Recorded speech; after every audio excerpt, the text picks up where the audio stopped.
शांत होकर सुनो, क्योंकि अब बोलेगा वह जो आत्मा महसूस करेगी। भगवान श्री कृष्ण कहते हैं, शांत हो जाओ, क्योंकि जब संसार शोर करता है तब मैं मौन में बोलता हूँ।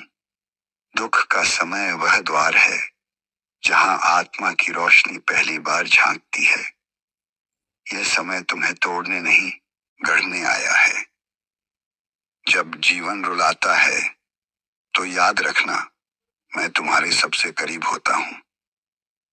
यह संसार तुम्हें तभी पहचानता है जब तुम मुस्कुराते हो, लेकिन मैं तुम्हें तब थामता हूँ जब तुम टूटते हो। आज मैं तुम्हें एक रहस्य सुनाने आया हूँ। दुख में ही भाग्य चमकता है। यह सिर्फ कोई ज्ञान नहीं, ये मेरी आत्मा की आवाज है जो अंधेरे में भी दीपक बनकर जलती है। तो चलो शांत हो जाओ, क्योंकि अब बोलेगी वह वाणी जो शब्द नहीं, आत्मा की पुकार होगी। दोस्तों, अभी तक चैनल को सब्सक्राइब नहीं किया हो तो अवश्य सब्सक्राइब करें, ताकि वीडियो का नोटिफिकेशन आपके पास सबसे पहले पहुंचे। और अगर वीडियो आपके जीवन में कोई भी चेंज या परिवर्तन लाता है तो मुझे खुशी होगी। अगर वीडियो अच्छा लगे तो लाइक और शेयर अवश्य करें। तो आइए इस यात्रा पर चले। भगवान श्री कृष्ण कहते हैं कि क्या तुमने देखा है, एक शिशु धरती पर आकर रोता है। क्यों रोता है वह? क्योंकि जीवन का पहला सत्य है दुख, पर वही रुदन आगे चलकर मुस्कान में बदलता है। मैं कहता हूं, जिसे दुख नहीं मिला वह सुख की कीमत नहीं जानता। दुख तुम्हारे जीवन में थोड़े समय के लिए आता है, लेकिन बहुत कुछ सिखाकर चला जाता है। वह कोई दंड नहीं, बल्कि एक निर्माण है। जैसे कोई मूर्तिकार पत्थर पर चोट करता है, वैसे ही मैं भी तुम्हें आकार देने के लिए दुख देता हूं। अब सुनो वह कहानी जो तुम्हारे रोंगटे खड़े कर देगी। मेरी मां देवकी, मेरा पिता वासुदेव, वो माता जिसने हर जन्म में मुझसे ममता की आस की थी, पर इस जन्म में मुझे जन्म दिया कारागार की दीवारों के बीच। कैद, अंधेरा, बेड़ियां और मृत्यु का साया। कंस ने उनकी कोख को श्राप बना दिया था। हर बार जब देवकी मां बनी, उसकी गोद सूनी कर दी जाती। 6 संतानें उसकी आंखों के सामने मारी गईं। किसी मां की कोख से हर बार आशा के साथ बाहर आता एक शिशु, और अगले ही क्षण वो मां, वो देवकी, अपने बच्चे की लाश को अपने आंचल में दबा लेती। क्या तुम कल्पना कर सकते हो एक मां का ऐसा जीवन?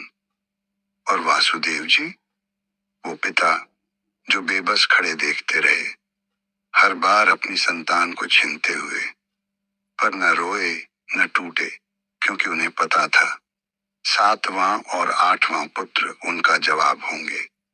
फिर मैं आया, अंधेरी रात में, एक कारागार के कोने में, बिना दीपक, बिना स्वागत, बिना कोई ताली या मंगल गीत, बस एक मौन, गहराई से भरा हुआ मौन, जिसमें देवकी की करुणा थी, वासुदेव की विवशता थी, और मेरा संकल्प था इस अंधेरे से संसार को निकालने का। उस रात जब सारी द्वारियां खुली, नदी रास्ता देने लगी, वासुदेव जी ने मुझे सिर पर टोकरी में रखा और यमुना के पार गोकुल ले गए। कोई ध्वनि नहीं, सिर्फ एक मौन वचन कि मैं आ गया हूं। क्या तुम समझते हो, जिसका जीवन कैद में शुरू हुआ, जिसका हर श्वास संकट में था, वही बालक श्री कृष्ण बना। वही जिसने अर्जुन को गीता सुनाई, वही जो धर्म का मार्गदर्शक बना। श्री कृष्ण का जीवन यही सिखाता है, जिसका प्रारंभ दुख से होता है, उसका अंत तेजस्विता से होता है। जब तुम्हारे जीवन में दुख दस्तक दे, जब सब कुछ अंधकारमय लगे तो मत घबराओ। समझो, मैं तुम्हें किसी महान कार्य के लिए चुन रहा हूं। शायद आज तुम्हारा जीवन कारागार हो, लेकिन याद रखो, तुम्हारा भविष्य गीता है। जब टूटे दिल से तुम मुझे पुकारते हो, हे माधव, बस एक तुम ही मेरे हो, तो वह पुकार सिर्फ आवाज नहीं, वह आत्मा की पुकार है। मैं वादा करता हूं, जो मुझे दुख में याद करता है, मैं उसका साथ कभी नहीं छोड़ता। जब कोई तुम्हारी बात नहीं समझता, मैं तुम्हारे भावों को पढ़ता हूं। जब सब छोड़ दें, मैं तुम्हारा सखा बनकर साथ देता हूं।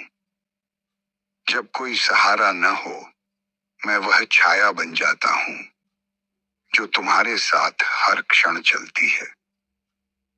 मैं सिर्फ नाम नहीं, एक अनुभव हूं, जो आंसुओं को अर्थ देता है, जो दर्द को दिव्यता में बदल देता है। तो जब जीवन भारी लगे, जब रास्ता न दिखे, तो मुझे पुकारो। मैं तुम्हारे आंसुओं को तुम्हारे भाग्य में बदल दूंगा। तुम्हारे अकेलेपन को अपने स्नेह से भर दूंगा। युद्ध का मैदान भी एक अवसर है। मैंने अर्जुन से कहा था, हे पार्थ, उठो, दुख से मत भागो। यही तुम्हारा धर्म है, यही तुम्हारा सौभाग्य है। जो दुख को गले लगाता है, वही ईश्वर को पा लेता है। जब जीवन में सब छूट जाए, तब जान लो सिर्फ मैं शेष हूं। तब कहो, हे कान्हा, अब मैं नहीं डरता, क्योंकि अब जान गया हूं, दुख में ही तू है और तू ही मेरा भाग्य है। अब जो भी हो, उसे स्वीकार करो, क्योंकि अब तुम अकेले नहीं। अब हर परिस्थिति में मैं, श्री कृष्ण, तुम्हारे साथ हूं। और जब मैं साथ हूं, तो दुख भी सौभाग्य बन जाता है। अगर यह कथा आपके हृदय को छू गई हो, तो इसे अपने प्रियजनों तक पहुंचाइए, क्योंकि यह कथा कोई कहानी नहीं, यह आत्मा का सच्चा अनुभव है। जय श्री राधे कृष्णा।